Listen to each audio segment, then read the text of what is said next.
दोस्तों, आप सभी को मेरा नमस्कार। आप सभी का अपने यूट्यूब चैनल राज एजुकेशन हेल्प सेंटर में स्वागत है।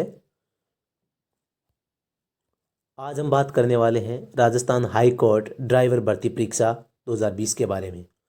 दोस्तों, हम सभी इस वीडियो में आज ड्राइवर भर्ती परीक्षा के टॉपिक रोड साइड मरम्मत पर चर्चा करने वाले हैं। मैंने आज इस चैनल का उद्घाटन किया है और ये मेरा पहला ही वीडियो है, तो मुझे पूरी आशा रहेगी कि आप मेरे इस चैनल को सब्सक्राइब करें, शेयर करें और नोटिफिकेशन को ऑन कर लें, ताकि आगे आने वाली वीडियो की जानकारी आपको तत्काल मिल सके और आप इसका ज़्यादा से ज़्यादा लाभ उठा सकें। और हाँ, इस चैनल को सब्सक्राइब करने के बाद ज़्यादा से ज़्यादा अपने दोस्तों के पास शेयर भी करें। चलो हम बात करते हैं रोड साइड मरम्मत से संबंधित महत्वपूर्ण प्रश्नों की। हमारा आज का पहला प्रश्न है, कौन सा सिस्टम वाहन को रोड के झटकों एवं कंपन से बचाएगा?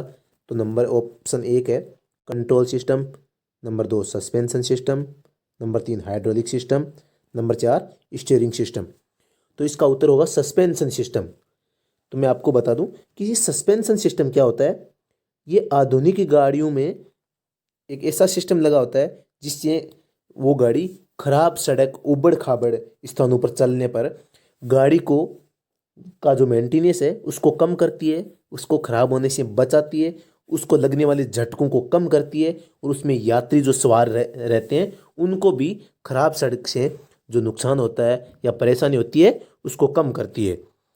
तो सस्पेंशन सिस्टम एक तरह से हम कह सकते हैं आधुनिक शॉकर लगे होते हैं गाड़ियों में, जो गाड़ी को चलने में मदद करते हैं। हमारा अगला क्वेश्चन है, कौन सा सिस्टम इलेक्ट्रिक सिस्टम से जुड़ा हुआ नहीं है? ऐसा सिस्टम जो इलेक्ट्रिक सिस्टम से जुड़ा हुआ नहीं है। इलेक्ट्रिक सिस्टम का मतलब होता है गाड़ी में पावर प्रदान करना।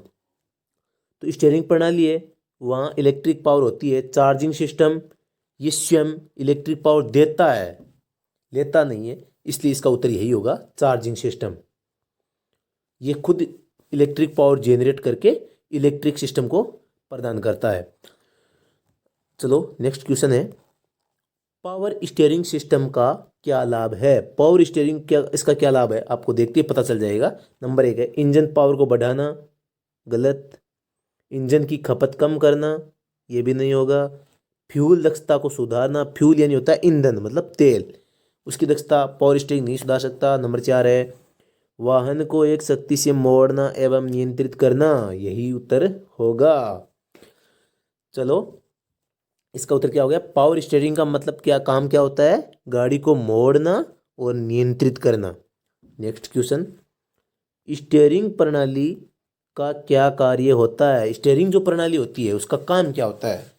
नंबर 1 ऑप्शन है ब्रेकिंग प्रणाली को नियंत्रित करना, ब्रेक से कोई मतलब नहीं।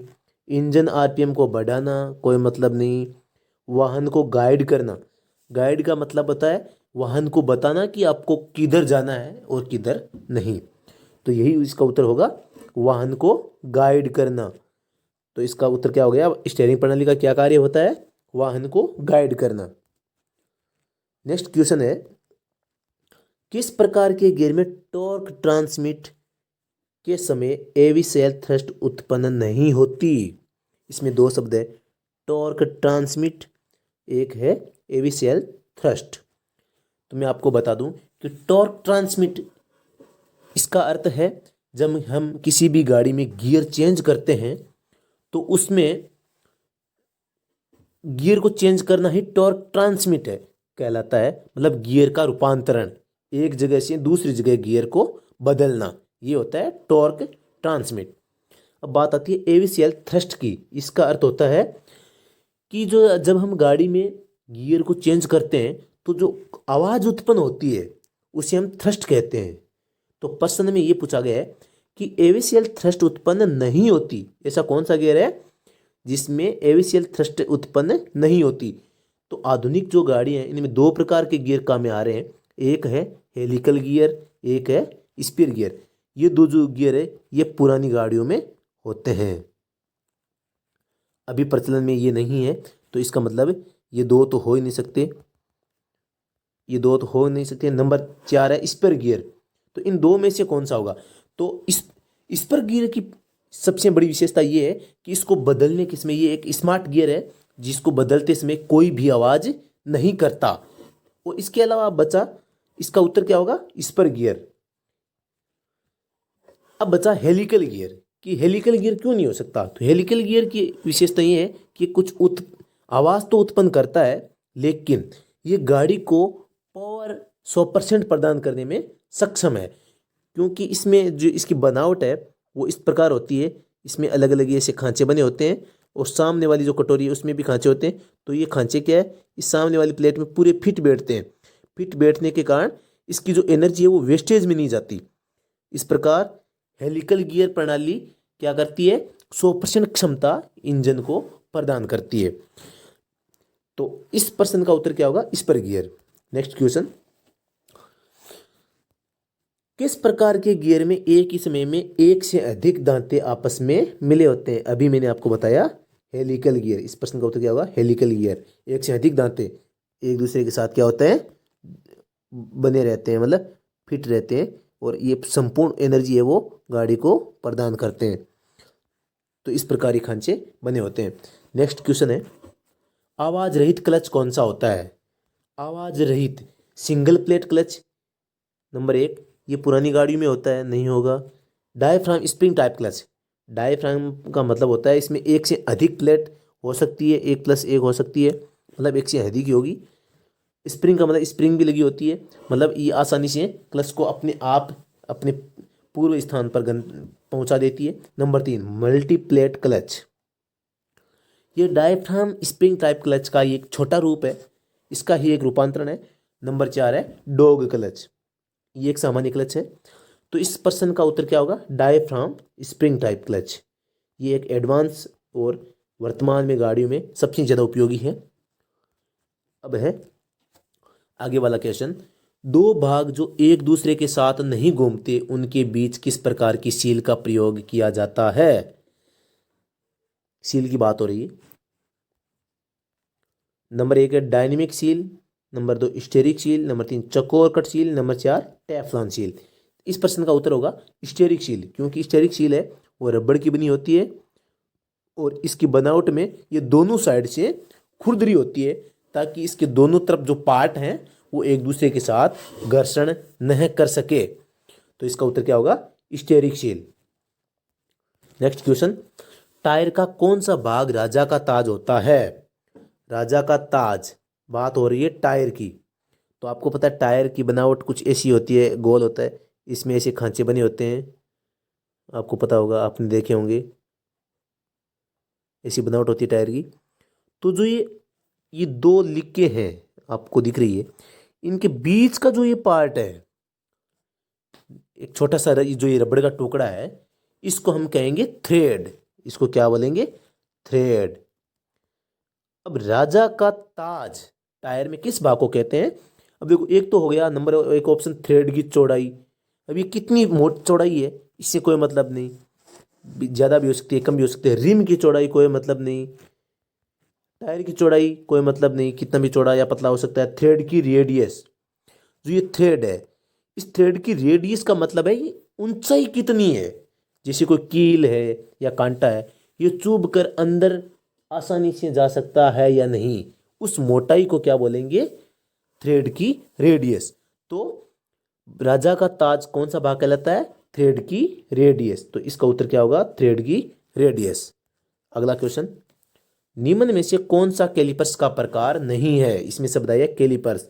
सबसे पहले कि इस कैलिपर शब्द का मतलब क्या है? कैलिपर्स एक दूरी मापने या किसी छोटे यंत्र या किसी वाहन के पार्ट का चौड़ाई ऊंचाई मापना या दूरी मापने का यंत्र है। नंबर 1 है outside caliper, number 2 inside caliper, number 3 odd leg caliper, number 4 hand foot caliper. तो इसका सही उत्तर होगा 4। ये किसी भी प्रकार का कोई कैलिपर नहीं होता, बाकी कैलिपर्स होते हैं। नंबर 1 ये आउटसाइड कैलिपर है, वो किसी यंत्र का बाहर से दूरी मापने का काम करता है। इनसाइड कैलिपर है, ये किसी वस्तु या पार्ट के अंदर से उसकी चौड़ाई मापने या लंबाई मापने में काम आता है। ऑड लेग कैलिपर एक सामान्य कैलिपर है। नेक्स्ट क्वेश्चन, हरी बत्ती के बाद कौन सी लाइट जलती है? तो आप सबको पता होगी, चौराहे पर हरी बत्ती का मतलब होता है कोई खतरा नहीं है, आप लगातार चल सकते हैं। इसके बाद जब ट्रैफिक बढ़ने लगती है तो वहाँ चौराहे पर पीली बत्ती को ऑन किया जाता है। और इसका मतलब क्या होता है?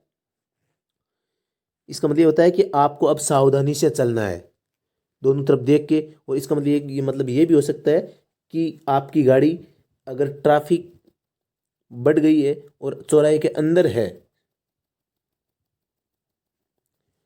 चौराहे के अंदर है, तो आपको अपनी गाड़ी को जल्दी से जल्दी गाड़ी को चौराहे से बाहर निकालनी है। और अगर आप चौराहे से बाहर हैं और चौराहे की तरफ जा रहे हैं तो आपको चौराहे के अंदर प्रवेश नहीं करना है। तो इसका मतलब क्या हुआ कि हरी बत्ती के बाद में कौन सी बत्ती जलती है? पीली बत्ती। नेक्स्ट क्वेश्चन, सूक्ष्म मापी यंत्र वर्नियर कैलिपर का आविष्कार किसने किया? ये सीधा सा क्वेश्चन है। ये कैलिपर, दूरी मापने का जो यंत्र, इसका आविष्कार किसने किया था? पेरी वर्नियर ने। नेक्स्ट क्वेश्चन, भार ढोने की क्षमता के आधार पर ट्रक की श्रेणी है। भार ढोना, भार यानी भार हमेशा भारी होता है, तो भारी का मतलब अंग्रेजी में हो गया हैवी। क्या हो गया? Heavy, HEAVY। इसका मतलब एच से जो प्रारंभ है वो होंगे। तो ये एल मतलब लाइट नहीं होगा, एल लाइट मतलब नहीं होगा, एच मतलब हो सकता है, ये कोई इसका कोई मीनिंग नहीं है, ये ऑप्शन ऐसे ही बनाकर दे दिया गया है। तो इसका उत्तर सही क्या होगा? HMV। HMV का पूरा नाम क्या है? Heavy motor vehicle.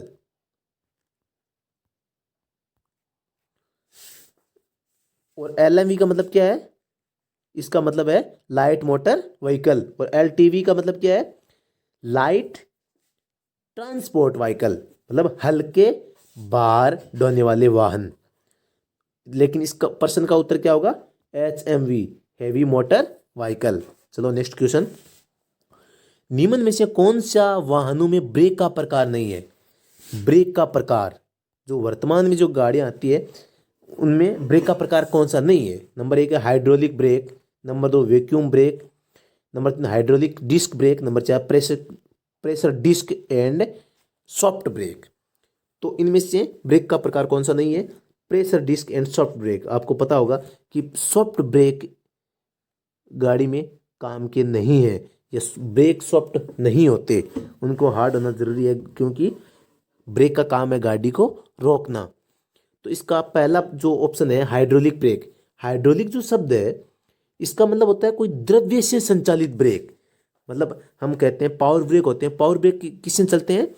ऑयल के दबाव से, मतलब ईंधन से चलते हैं ब्रेक, ईंधन से लगने वाले ब्रेक, क्योंकि ईंधन पर दबाव होता है और वो अपने दबाव से ही गाड़ी को रोक लेते हैं। नंबर 2 में वैक्यूम असिस्टेड ब्रेक, इसका मतलब होता है वैक्यूम, वैक्यूम का मतलब होता है एक ट्यूब, ट्यूब ब्रेक, मतलब एक लेदर से बने हुए ब्रेक जो गाड़ी में लगे होते हैं। नंबर 3 है हाइड्रोलिक डिस्क ब्रेक, ये होते हैं कि ईंधन मतलब ऑयल से लगते हैं, लेकिन अंदर एक डिस्क प्लेट लगी होती है जिस पर ऑयल के दबाव के कारण उस प्लेट को कसकर पकड़ लिया जाता है और गाड़ी को कम समय में रोका जा सकता है। तो इस प्रश्न का उत्तर कौन सा होगा? Pressure disc and soft brake, क्योंकि ये गाड़ी का ब्रेक का प्रकार नहीं है। चलो नेक्स्ट क्वेश्चन, ब्रेक लगाने पर गाड़ी का एक तरफ खिंच जाने का कारण होता है। नंबर 1 है ब्रेक लाइनिंग पर तेल या ग्रीस का आ जाना। आपको पता है कि ब्रेक जहाँ लगते हैं, ब्रेक की जहाँ पकड़ होती है वहाँ तेल या ग्रीस लगने से वो फिसलन होगी, नहीं लगेगा, सही बात है।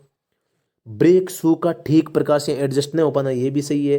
ब्रेक ड्रम का घिस जाना, इसमें लाइनें पड़ जाना, लाइनें पड़ जाएगी तो उस लाइन से स्लिपिंग होगी, तो ये भी सही है। तो इसका मतलब क्या हुआ? ये चारों ऑप्शन से उपयुक्त सभी। अगला क्वेश्चन है हाईवे हिप्नोसिस क्या है? नंबर 1 है राजमार्ग संबंधित महत्वपूर्ण नियम, राजमार्ग पर वाहनों की भिड़ंत, राजमार्ग पर चलते समय ऊँघना, या राजमार्ग स्थित होटल। तो इसका उत्तर होगा राजमार्ग पर चलते समय ऊँघना। ड्राइवर लगातार गाड़ी चलाता है तो उसको नींद आने लगती है और वह गाड़ी चलाते समय ऊँघता है, मतलब उसको नींद आने की संभावना रहती है और घटना घटित होने की संभावनाएं बढ़ जाती है। तो इस स्थिति को क्या बोलते हैं? हाईवे हिप्नोसिस, ये एक प्रकार की बीमारी है। चलो अगला क्वेश्चन, क्लच का स्लिप होने का कारण। क्लच के स्लिप होने का कारण क्या हो सकता है? क्लच पेडल की एडजस्टमेंट ठीक न होना, सही बात है। प्रेशर प्लेट की स्प्रिंग या डायफ्राम का ढीला होना, सही है। क्लच लाइनिंग का क्लच प्लेट से उतर जाना, इसका उत्तर होगा उपयुक्त सभी। क्लच का स्लिप होने का कारण क्या है? ये सभी हैं। चलो अगला क्वेश्चन, वे इंजन जिनके अंदर पेट्रोल या डीजल इंजन यानी कंबंशन चेंबर में ही जलता है कहलाते हैं। नंबर 1 है external combustion engine, internal combustion engine, top dead centre engine. Number 4 इनमें से कोई नहीं। इसमें नाम आया वे इंजन जिनके अंदर ही, अंदर का मतलब है इंटरनल,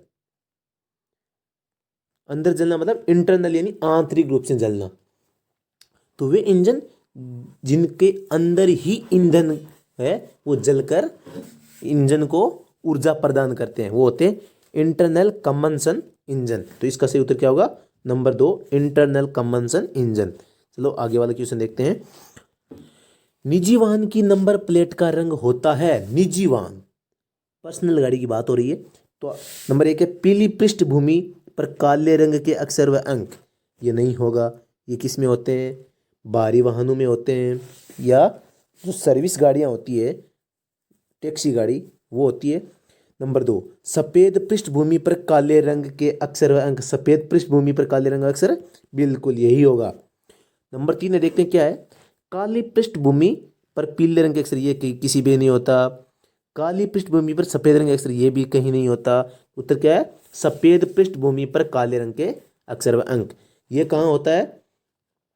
पीली पृष्ठभूमि कहाँ होती है? जो ये भारी वाहन होते हैं या ट्रांसपोर्ट के वाहन होते हैं, ये सर्विस वाहन होते हैं, उन पे पीली पृष्ठभूमि होती है। नेक्स्ट क्वेश्चन, किसके लिए बैंगनी रंग के कांच से ढकी हुई लाल बत्ती के उपयोग के लिए अनुज्ञा होती है? मतलब जो बैंगनी रंग के कांच से ढकी हुई लाल बत्ती, इसका मतलब होता है कई ऐसी गाड़ियां जिन पे बत्ती है उनका रंग कैसा होता है? स्याही के रंग का, मतलब स्याही के रंग का कह दो या बैंगनी रंग कह दो, इसके अंदर लाल बत्ती होती है। तो ये कौन सी गाड़ियों पे होती है?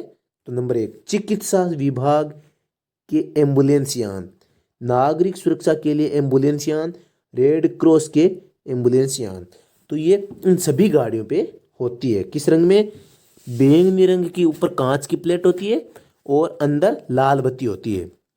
अगला क्वेश्चन, रात्रि के समय ट्रैफिक कम हो जाता है और प्रत्येक ट्रैफिक सिग्नल पर पीली बत्ती टिमटिमाने लगती है, इसका अर्थ क्या होता है? मैंने पहले भी इसी वीडियो में बताया कि जब पीली बत्ती एक तो परमानेंट जलती है, लगातार जल रही है, एक टिमटिमा कर जल रही है, इन दोनों में फर्क है। अगर पीली बत्ती लगातार जल रही है तो इसका मतलब क्या है कि आपको चौराहे के अंदर प्रवेश नहीं करना है, और अगर आप प्रवेश कर चुके हैं तो आपको जल्दी से जल्दी चौराहे से बाहर निकलना है, क्योंकि दूसरी साइड से ट्रैफिक बढ़ चुका है। तो इसमें बात आ रही है पीली बत्ती की टिमटिमाने की। नंबर 1 है हरी बत्ती का इंतजार करना है, टिमटिमाने, तो ये गलत होगा, नहीं होगा। वाहन को तेज गति से चलाएं, ये भी नहीं होगा। अपने वाहन को धीमा करके तथा दाएं बाएं देख कर चलाएं, यही होगा। मतलब पीली बत्ती के टिमटिमाने का मतलब क्या होगा? अपने वाहन को धीमा करके कम स्पीड में और दाएं बाएं दोनों तरफ देख के आगे बढ़ाना। अगला क्वेश्चन है, ड्राइव केबिन का कौन सा सिस्टम ड्राइविंग को आरामदायक बनाने के लिए दिया होता है? नंबर 1 स्टीयरिंग सिस्टम, आरामदायक बनाने के लिए स्टीयरिंग सिस्टम, स्टीयरिंग तो गाड़ी को मोड़ना नियंत्रित करने के लिए होता है। Number 2 HVAC system. Number 3 starting system, ये भी नहीं स्टार्ट करने का काम है, ये स्टीयरिंग मोड़ने के लिए, चार्जिंग और चार्ज करने के लिए। तो इसका उत्तर होगा HVAC सिस्टम। अब ये बात करते हैं कि HVAC सिस्टम क्या है। HV, तो इसका पूरा नाम क्या है? HVAC।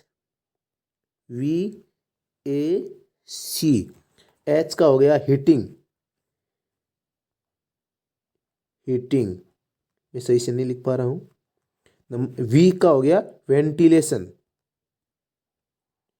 वेंटिलेशन। एसी का आप समझाते हैं क्या होता है, एयर कंडीशनर।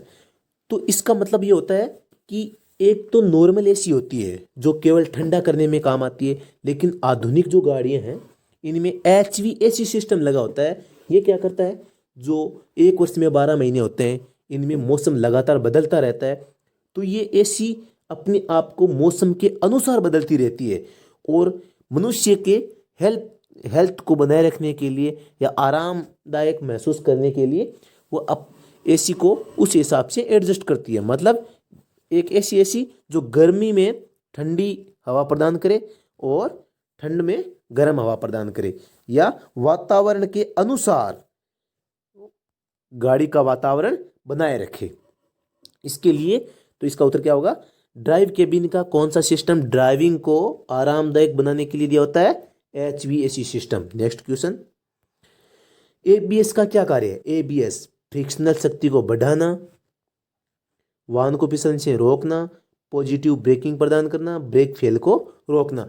तो ABS का पूरा नाम क्या है, anti lock braking system. ABS का पूरा नाम है एंटी लॉक ब्रेकिंग सिस्टम। ये क्या करता है, जब भी हम गाड़ी फिसलती है तो हम ब्रेक लगाते हैं, तो ब्रेक लगाते ही ये एक ऐसा सिस्टम है जो गाड़ी को कंट्रोल करता है, फिसलने से रोकता है। तो ABS का क्या कार्य होगा, वाहन को फिसलने से रोकना। नेक्स्ट क्वेश्चन, भारी वाहनों में पेडल प्ले कितनी रेंज तक होता है। अभी देखो पेडल प्ले, हम कहते हैं कि ये क्लच है, जो ये पेडल है ये खाली चलता है, इतना तो खाली है। तो जब अचानक किसी भी ब्रेक या क्लच को दबाने या एक्सीलेटर को दबाने की जरूरत पड़ती है, तो अगर वो ज़्यादा खाली है तो हमें उसको दबाने में समय लग जाएगा और एक्सीडेंटल केस होने की संभावना बढ़ जाती है। तो इसके लिए क्या होता है, पेडल प्ले की एक निर्धारित सीमा है, उसके अंदर रखने पर वो पर्याप्त होती है। तो उसकी समय सीमा क्या है, 6 से 10 mm। ये ये बहुत कम होती है, तो ये 5 से 10 mm भी हो सकती है और 6 से 10 mm। तो आपको देखना है कि नज़दीकी उत्तर कौन सा है। यहाँ देखो नज़दीकी उत्तर, अगर 6 से 10 mm नहीं होता तो हम इसमें 5 से 8 mm भी कर सकते थे। तो यहाँ उत्तर कौन सा होगा, 6 से 10 mm। इसका मतलब ये है कि हम 6 से 10 mm पेडल को दबाते ही वहाँ से वो पेडल है वो अपना काम करना स्टार्ट कर देगा। तो ये पेडल प्ले की रेंज कितनी हो सकती है, 6 से 10 mm। नेक्स्ट क्वेश्चन, किस प्रकार का स्प्रिंग सस्पेंशन रोड शॉक्स को बहुत जल्दी सोखती है। नंबर 1 है compression spring, number 2 coil spring, number 3 helical spring, number 4 transverse spring. तो इसका उत्तर क्या होगा, क्वाइल स्प्रिंग। अब आप कहेंगे क्वाइल स्प्रिंग का मतलब क्या होता है, कंप्रेशन का इसका मतलब होता है केवल दबाव देना। तो केवल दबाव देने से जो खड्डे हैं उबड़ खाबड़ सड़क है उसके शॉक्स रुकते नहीं। क्वाइल का मतलब होता है कि ऐसे शॉकर या स्प्रिंग जो कंटिन्यू एक गोल आकार में बनी होती है। नंबर 4 है हेलिकल स्प्रिंग और नंबर 3 हेलिकल स्प्रिंग और नंबर 4 ट्रांसवर्स का मतलब होता है, मतलब इसके 3-4 पार्ट, मतलब इसको हम किसी भी टाइप से मोड़ सकते हैं। जैसे ये ऐसे है तो इसको यहाँ से ऐसे कर दिया, इसको यहाँ से ऐसे कर दिया, मतलब एक से अधिक तरफ दिशाओं में काम करने वाली। तो इस प्रश्न का उत्तर होगा क्वाइल स्प्रिंग। क्वाइल का मतलब एक गोल आकृति में बनी स्प्रिंग जो इसको दबाव को कम भी करती है और बढ़ाती भी है, दोनों काम करते हैं, इसलिए ये रोड के शॉक्स को कम करती है। इसका उत्तर क्या होगा, क्वाइल स्प्रिंग। आगे वाला क्वेश्चन है, टायरों में नाइट्रोजन गैस का प्रयोग का क्या लाभ है।